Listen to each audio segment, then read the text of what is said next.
Bienvenida a nuestra audiencia en Contracorriente. Hoy traemos de nuevo otro tema muy interesante de lo que está sucediendo a nivel internacional. Y es que en julio el presidente de Estados Unidos, Donald Trump, firmó una directiva secreta para que militares de Estados Unidos puedan atacar a cárteles de drogas latinoamericanos que definan como grupos terroristas.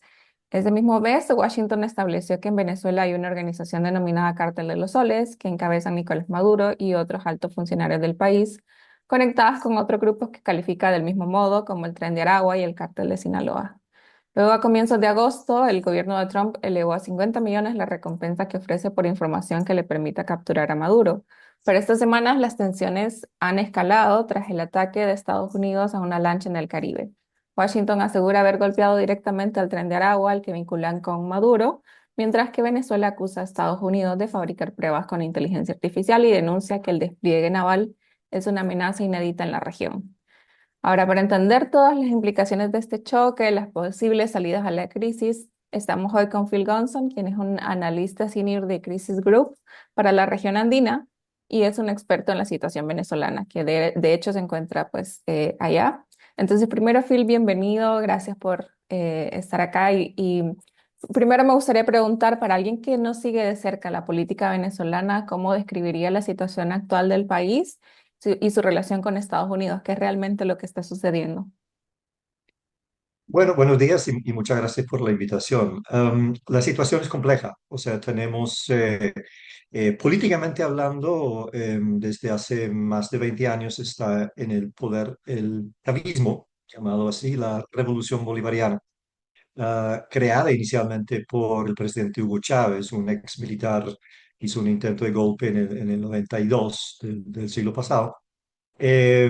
Chávez murió en el 2013 y desde entonces tenemos a Nicolás Maduro en el poder. El chavismo ha ido desmantelando la institucionalidad venezolana paulatinamente. Chávez fue un presidente extremadamente popular, Maduro mucho menos.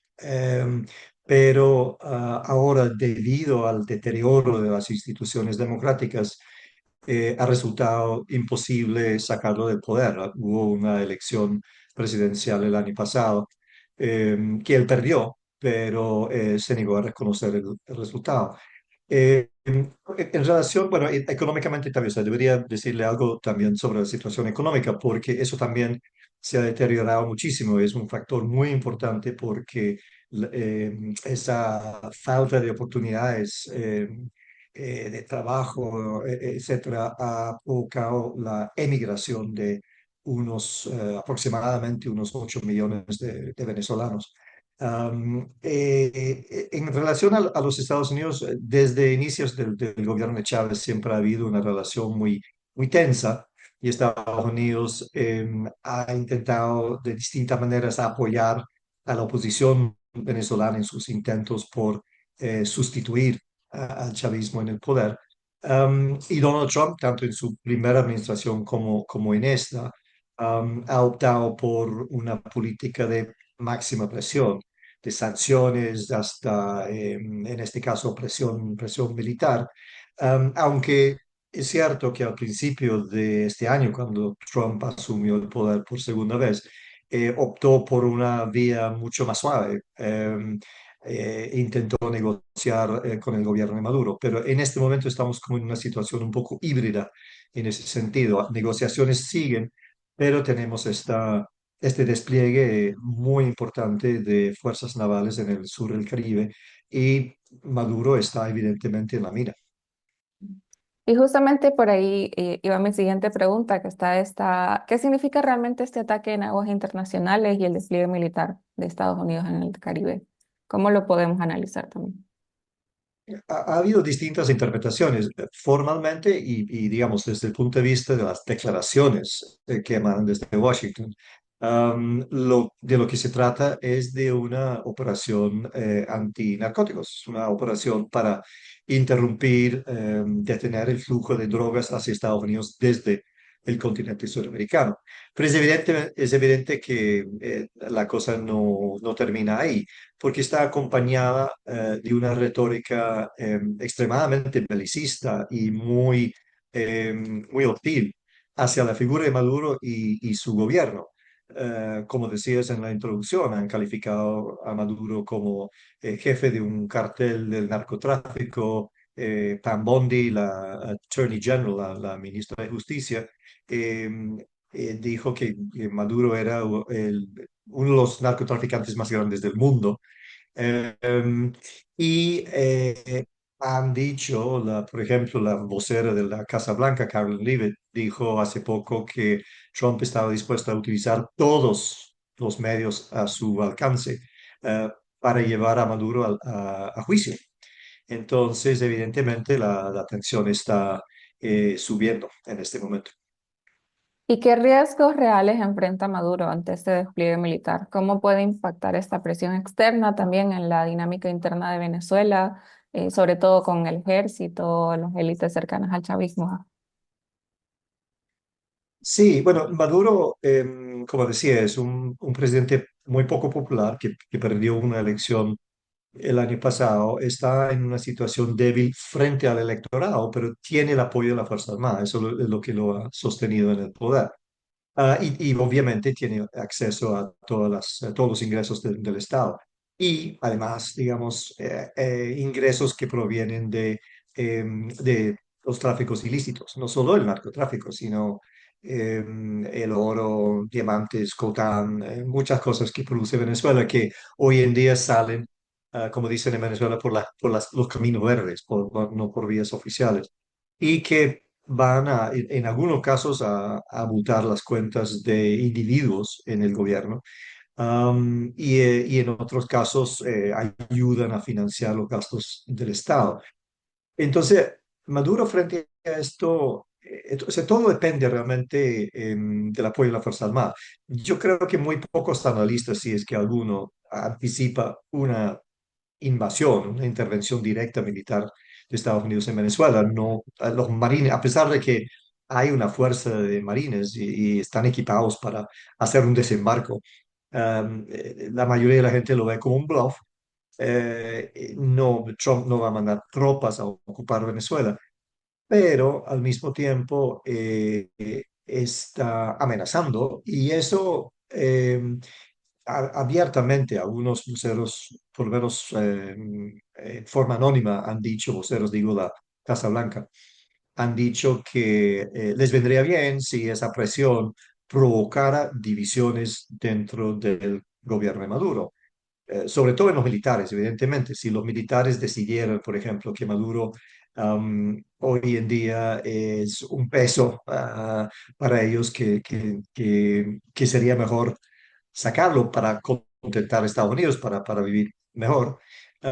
Eso es un posible escenario que Maduro podría enfrentar. Ahora, también hemos visto no hace mucho el bombardeo de Estados Unidos a Irán, incluyendo, digamos, con sus aliados de Israel, ¿no? Que incluyó asesinatos selectivos. Eso lo hemos visto. Lo vimos en el primer gobierno de Trump también, cuando mató a un alto oficial de las Fuerzas Armadas iraníes.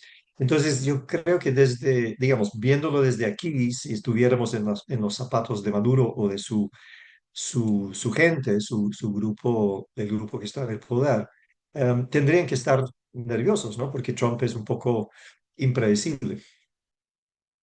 ¿Y qué otras salidas diplomáticas podrían evitar que esta crisis escale hacia un enfrentamiento directo? ¿Qué otros escenarios podríamos estar viendo? Bueno, nosotros en Crisis Group siempre hemos apoyado la idea de una negociación plena, ¿no? Para llevar al país a una transición, una reinstitucionalización del país. Y en el gobierno de Biden intentaron, o sea, no por primera vez, ha habido otros intentos, incluso durante el primer gobierno de Trump. Los noruegos en particular intentaron facilitar una negociación entre gobierno y oposición.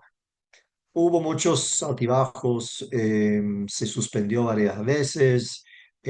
Finalmente, con la ayuda del gobierno de Biden, ese proceso llevó a la elección presidencial del año pasado, que si bien terminó mal, en el sentido de que Maduro no reconoció su derrota, sí permitió que el candidato de la oposición ganara y demostrara que había ganado.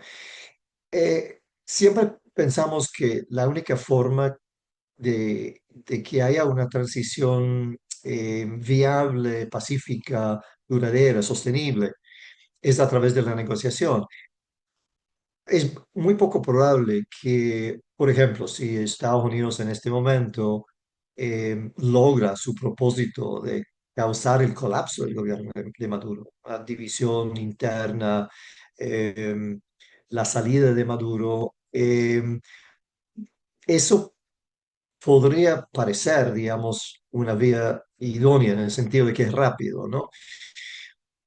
El presidente, o sea, el candidato de oposición que ganó la elección el año pasado, que está en el exilio en España en este momento, podría en teoría volver. La líder de la oposición, que está en la clandestinidad, María Corina Machado, todavía conserva bastante popularidad y supuestamente, digamos, dado que ha habido una elección y que muchos países lo han reconocido, sería posible, digamos, sustituir al gobierno de Maduro por un gobierno de González.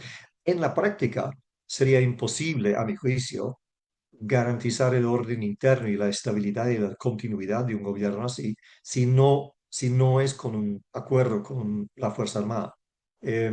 Venezuela está, como decía, en una crisis económica, humanitaria, no solo política, sino todos estos otros elementos. Y además está el territorio venezolano sembrado de diferentes grupos armados no estatales, digamos, guerrilla colombiana, grupos criminales, que poco tienen que ganar con un cambio de gobierno, es decir, que van a resistir. Y si tú no tienes el acuerdo de la Fuerza Armada, ¿con quién vas a controlar, digamos, la situación interna? Estados Unidos no creo que venga acá a ocupar el país para garantizar la transición, ni nadie. O sea que esto va a ser, digamos, potencialmente podría haber un caos violento si suceden las cosas de esa manera. Sí, y justamente por ahí también iba mi pregunta, ¿qué impacto tiene toda esta situación a nivel regional? Si otros países vecinos como Colombia, Brasil pueden estar como involucrados en esto. Bueno, la situación venezolana tiene tiempo influenciando negativamente a los vecinos.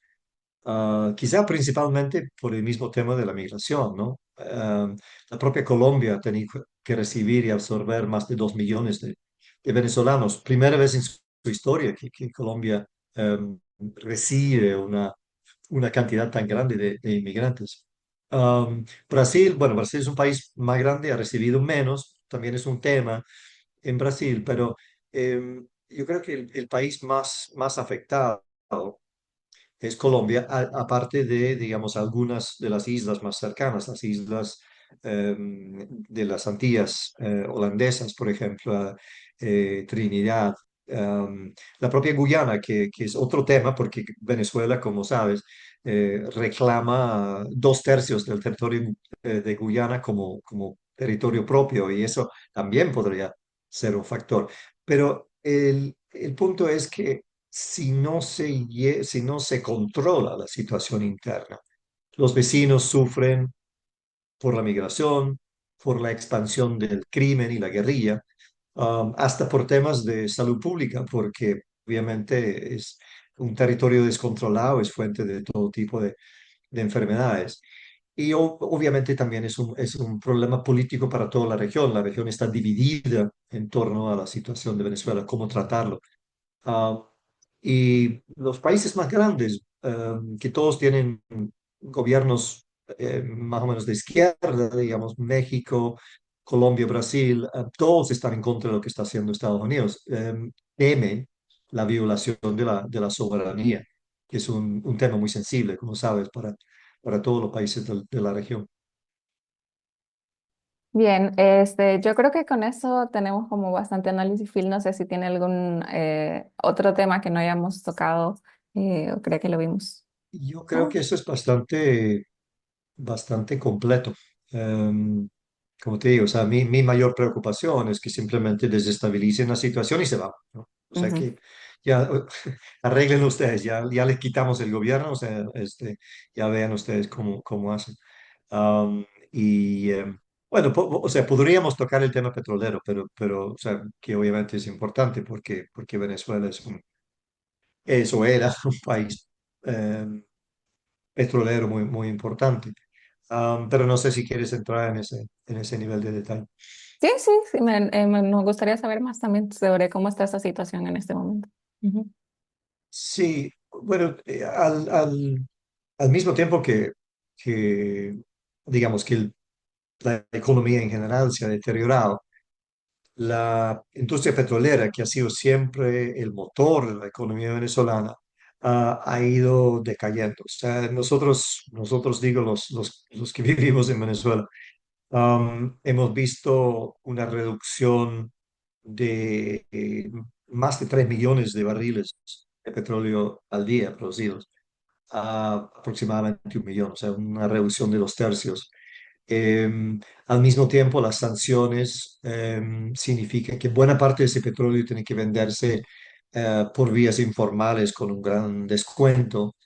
Am, Ahora, en ese contexto, en el contexto de las sanciones, el gobierno de Biden empezó ofreciendo y otorgando cierto alivio en forma de licencias para algunas compañías petroleras occidentales que les permitió producir petróleo y exportar petróleo por las vías regulares.